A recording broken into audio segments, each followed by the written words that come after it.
Hi, it's Marcy from wavesofcommunication.com, and I'm here with this week's Language Facilitation Tools for Parents episode, where I am talking about using video for language facilitation.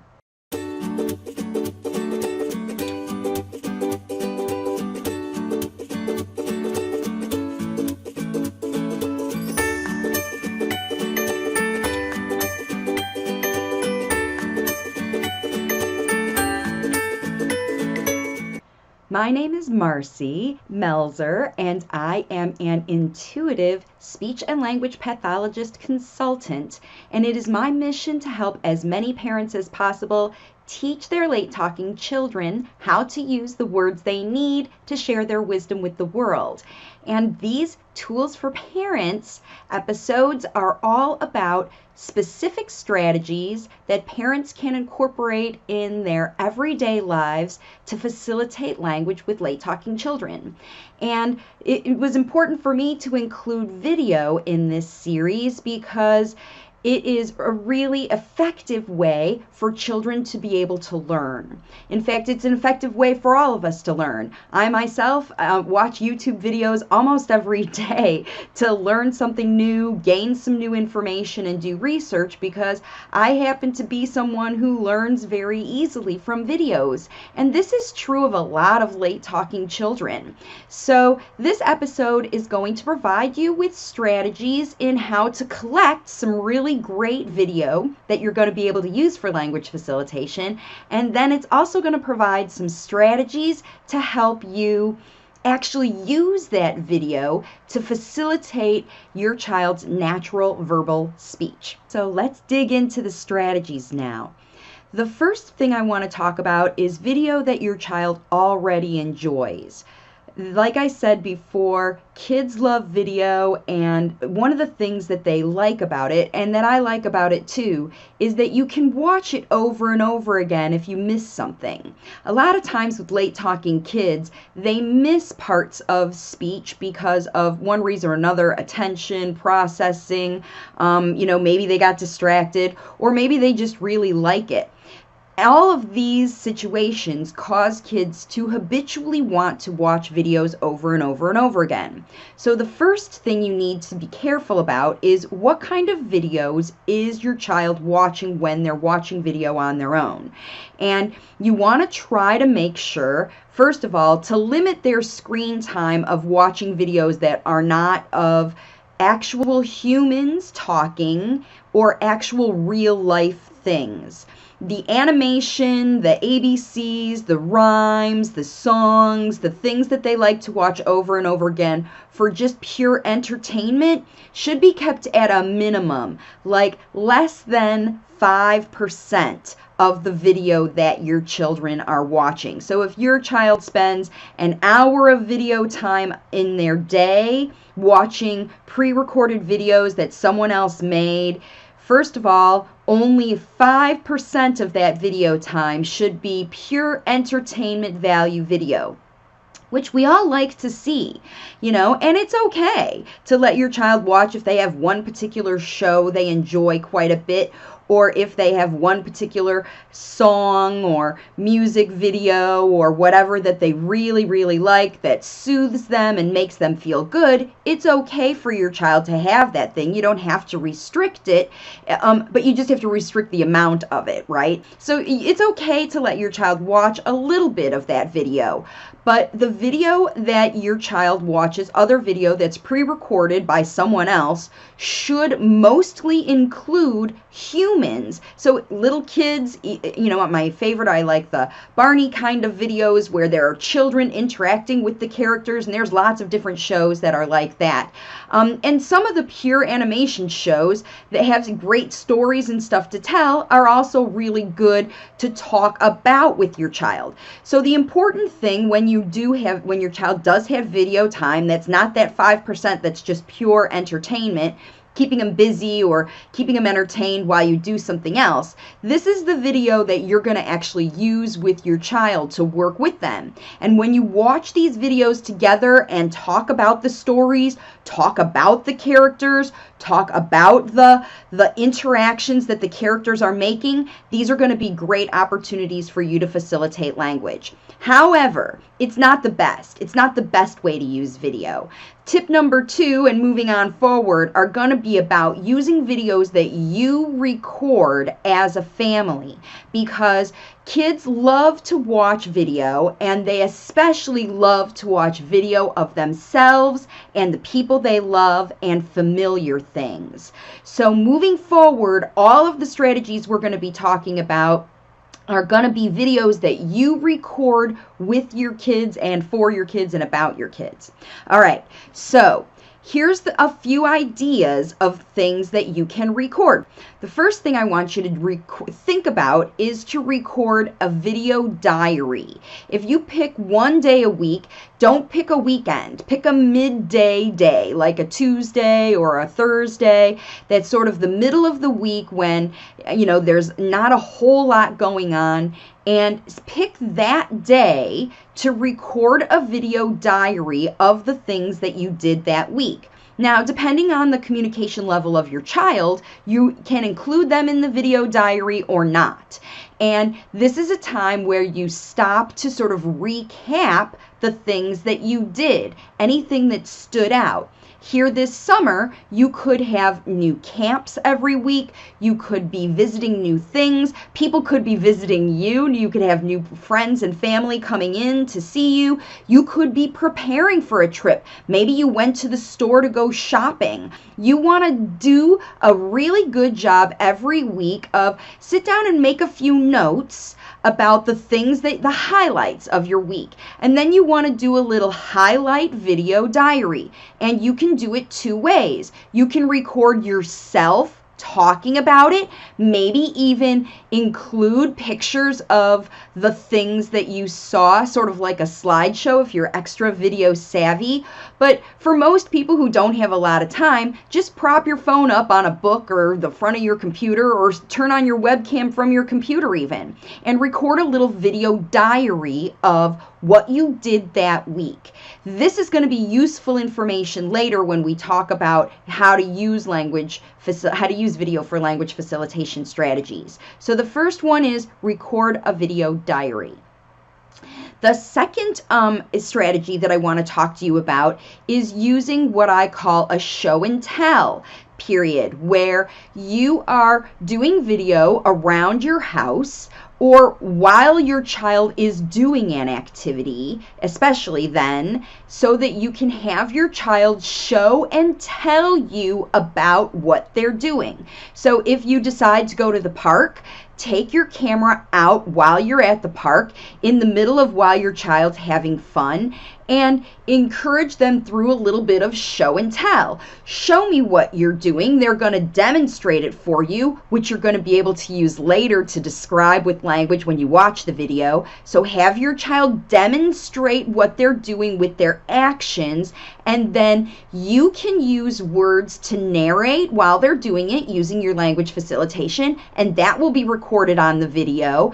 And then at your child's communication level, you're going to encourage them to tell you about what they're doing while they're doing it. So if you're taking a walk, you might do some video on your walk. Right when you're finished with your walk, what did we see today? Or if you're taking your morning walk and you're out there and you see something cool like a squirrel, take your phone out and record the squirrel. Record a little video of you and your child talking about the squirrel. Even though you're looking at the squirrel, you and your child's voices, or the people, maybe whoever is with you on your walk, your voices are going to be on that video as narration. And these kinds of videos are super, super helpful for you to use as language facilitation opportunity for material for you to use to talk about.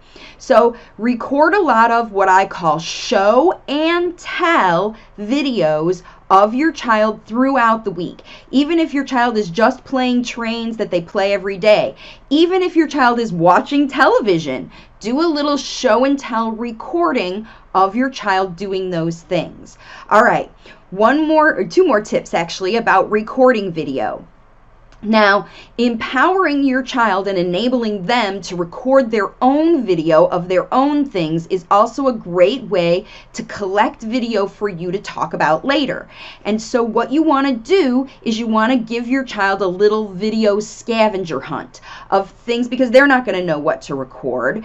You want to see if you can get your child, or maybe if you have older siblings, have them help the younger siblings, or if you only have one child, one late talking child, make these recordings together, just like you do on your walk, but you're going to actually look for things instead of just record things as they happen. The difference between show and tell and sort of let's find is the scavenger hunt component. So you're going to say, let's see what the dog is doing right now, and go find the dog and record him. If the dog is sleeping, record that. If the dog is happy, record that. If the dog's outside going potty, record that, because it's an everyday life thing that's doing. And it doesn't have to be the dog. It can be, let's go see what your little brother's doing, or your big brother's doing, or your dad is doing, or your grandma is doing. Let's go see what they're doing and have your child help your child learn to record those other people. And while you're doing that recording, do a little show and tell talking with your child so that they're able to, talk about this event while you are recording it. Because the secret is all of that language facilitation talking you're doing is going to get recorded on the video while you're looking at it. And you've got a visual representation and your auditory language facilitation while it's going on.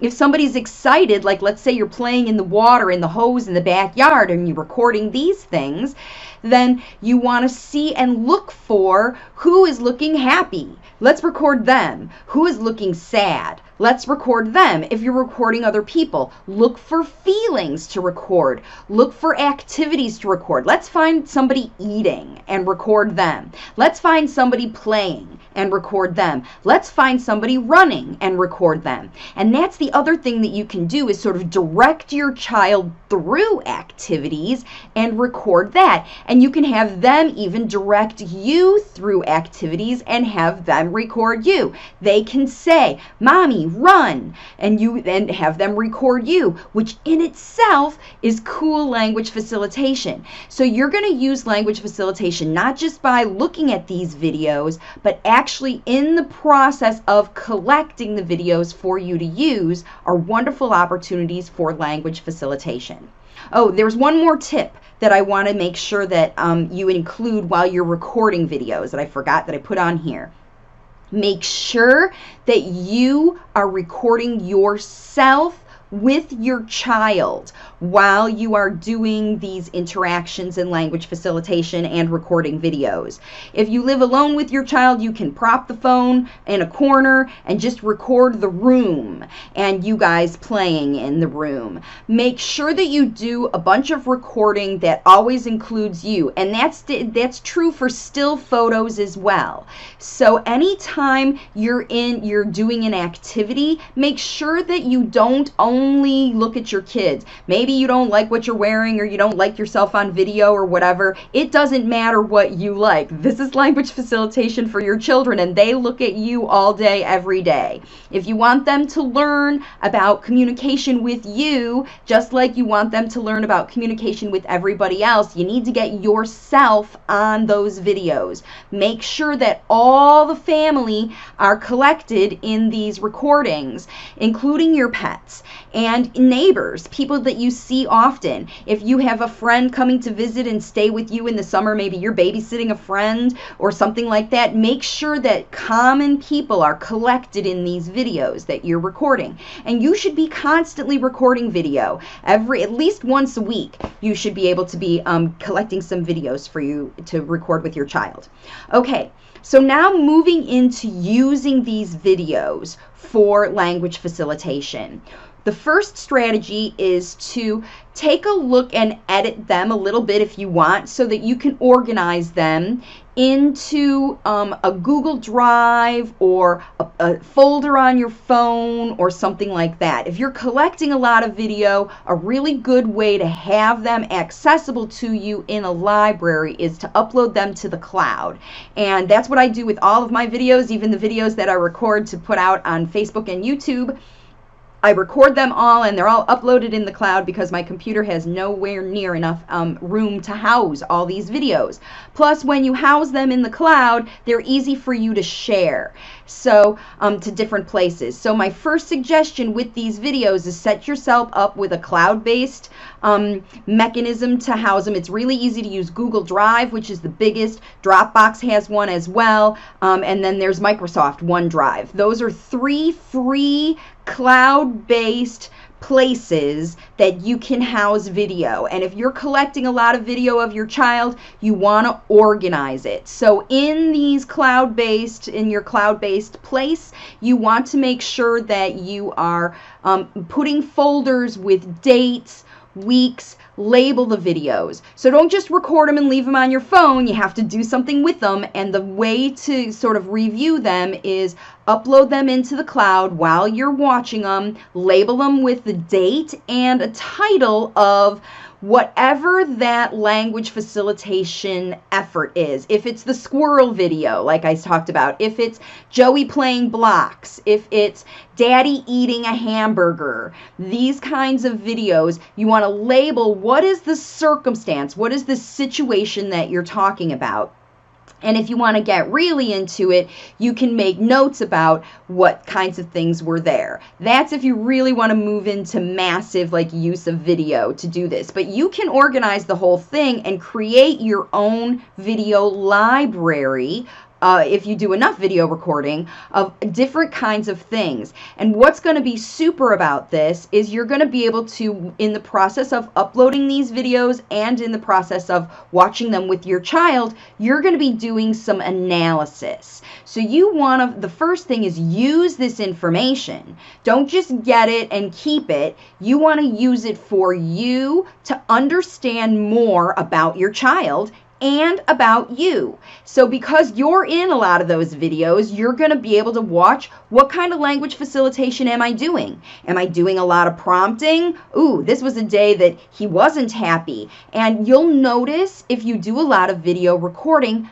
patterns in you and patterns in your child that will help you decide what you need to work on to facilitate language. You'll see the things that your child struggles with. You'll see the things that your child is successful with.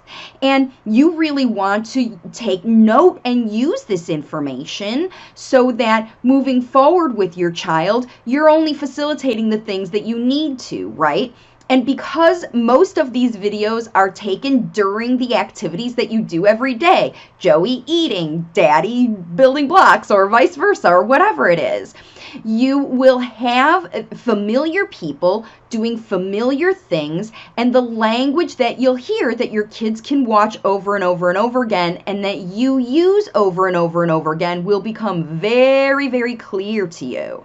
You'll see the patterns of all of your thing, and you realize where maybe some of the blockages are, the things that your child doesn't like that you do together, and you'll notice the things that you do because you'll come up with ideas all the time while you're interacting with your child. You'll notice if you're recording yourself, you'll notice the tricks and tips and things that worked real well for your child. You'll notice that one little guilt trip that worked super well, or that one little explanation that helped your child understand a fundamental concept that helped them move forward. You will be able to observe all of these things if you record a lot of video with your child, and you organize it and you look at it. So the first thing you have to do with this video is use it, all right? So putting it in the drive and organizing it is one way to examine and use it. And then, of course, when you have it there, you'll realize other people you might want to share this video with.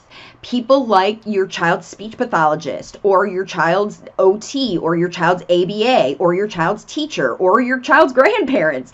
You know, if they do something really cool, you'll have captured it on video because you're used to using video. And if video becomes a regular part of your life, something that you do 1 day a week or 2 days a week, then it doesn't have to overtake you. You don't have to do it every day. But if you record video, 5 or 6 videos of your child 1 or 2 days a week, those videos are going to pile up and you're going to have a lot of great information. And you'll have videos over time. So you'll be able to see your child's progress from very early on when you first start recording videos. And then if you do it for 2 months, that's just 8 weeks of time this summer that you record videos every week. By the end of the summer, you'll see the differences that you helped facilitate with your child, that the opportunities that you provided, that you ended up recording, were successful or not. And you'll look at, be able to evaluate, how did our summer go? And then when your child goes back to school or into their new therapy, or if things change in the fall, they move to a new class with their peers, then you'll be able to help explain to all their teachers and therapists the kinds of things that you've done with your child this summer, because you'll have it all recorded. And if you have it all housed in the cloud, it's easy to share links to those things with email. So you can find all about how to do that on YouTube videos, because that's how I learned how to do it. And like I said, video is an amazing way for you to learn more about your child, just like you're watching this video to learn more how to help your child. Okay, so we're going to analyze those videos and share them with friends and benchmark your progress. Those are the ways you're going to start to use video to understand your child more. And now we're going to talk about strategies to use these videos with your child to actually facilitate language.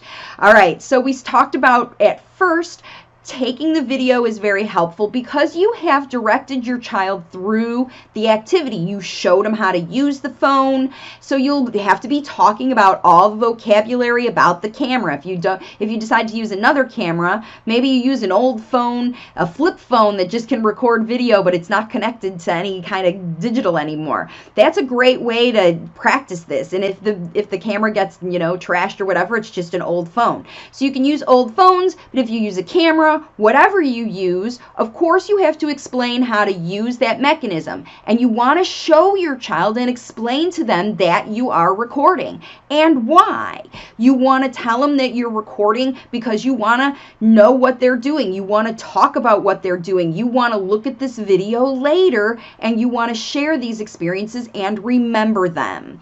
So make sure you're using words like camera, video, film, record, start and stop. Are you recording now? These little phrases that all go around the activity of video recording. Ready, set, go, action. That kind of, all of those words that you use in the recording are gonna be standard vocabulary in your life if you do a lot of video. So you want to teach these words in the process of the recordings always, and then you want to teach the same words for the playback.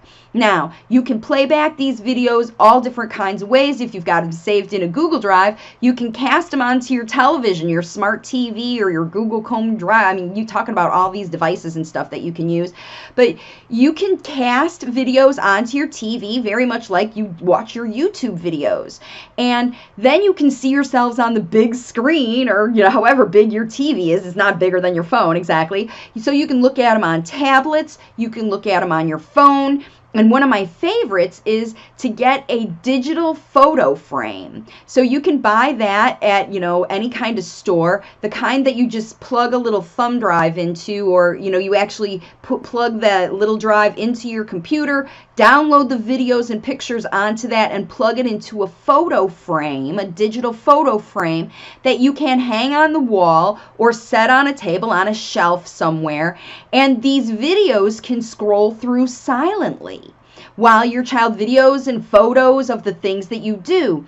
And those videos aren't always, but if they're silent, even though there were words, your child is going to be prompted to potentially talk and put in the sound if the videos are playing silently on a video screen. So you might see them while you're playing blocks, and it catches your child's attention that day you went to the zoo, and they start to talk about the elephant. It's a wonderful opportunity to sort of trigger opportunities to talk about the language and vocabulary that you learned while you were at the zoo, and you could be doing nothing but having lunch. Again, these are videos that your child can watch on their tablet if they, instead of, rhymes or animated things that they like to watch. These are videos that, of your experiences that you can download, and you can put them on a playlist for your child and continually update it so they see new things. Have them choose the videos that they like to watch, just like they choose a YouTube video, by having them look at the videos thumbnails in your digital drive. So not only can you share them with professionals, but you can share them with your child, and they might start to learn to request the videos that they want to watch based on the vocabulary that you taught them during those activities. And maybe you didn't have such a great language facilitation opportunity. What if your child was having a fit when you were at the zoo, or they got sick, or something happened like that? You're going to talk about those events too, because those are everyday life. It's not just about, it doesn't have to be some Spielberg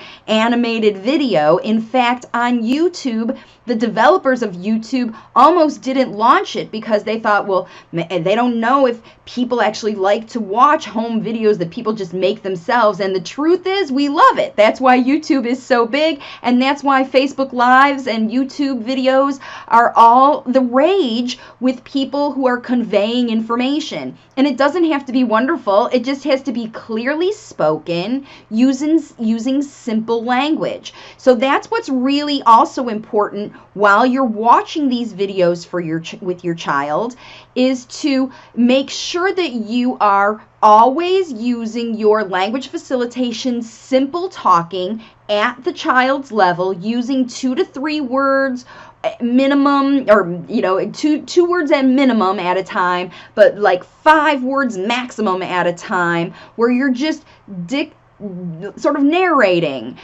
sort of giving the play-by-play of the videos and talking through them while you're watching them, using the same language. And if your child loves to watch videos over and over and over again, this is a carte blanche opportunity for you as a parent to give them models of the language that they love, and even expand on those things. So that's the last tip. See if you can't, after you watch those videos, reenact some of the language that you saw on those videos in your everyday life. So if maybe you went to the zoo and you're watching a video of you going to the zoo, get out some animal books, get out your zoo animal toys, and connect that video experience to an everyday experience, and continue to work on the language around that experience with your child at their developmental level. So that's the real sort of secret sauce that helps the language continue out of the video realm into the world, because we do want to keep our video time to a minimum. Learning language from humans is better, but videos are a huge part of our life.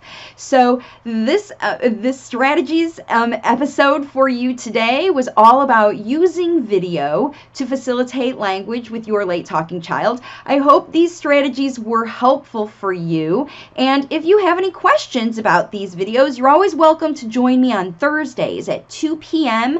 on my Facebook page, Waves of Communication, where you can ask me any questions on my Q&A video. So on my live Q&A. So you can come and visit that. And like I said, thank you so much for watching today. These language facilitation tools for the week episodes are going to be coming up every week. So be sure to subscribe to my YouTube channel and follow me on Facebook to make sure that you don't miss any episodes and you are able to teach your child to talk faster than speech therapy using language facilitation this summer. I know you can do it. I'm providing the strategies for you to do it. It's up to you to dig in and get to work on your language facilitation journey with your late talking child. I hope you enjoyed this video. Please give it a like if you did, and share it with your friends if you know anybody else who has a late talking child and they want to teach their child to talk quick too. These strategies are designed for you to use every day in your everyday lives, so get out there and get to it. And I'll see you all in my next video.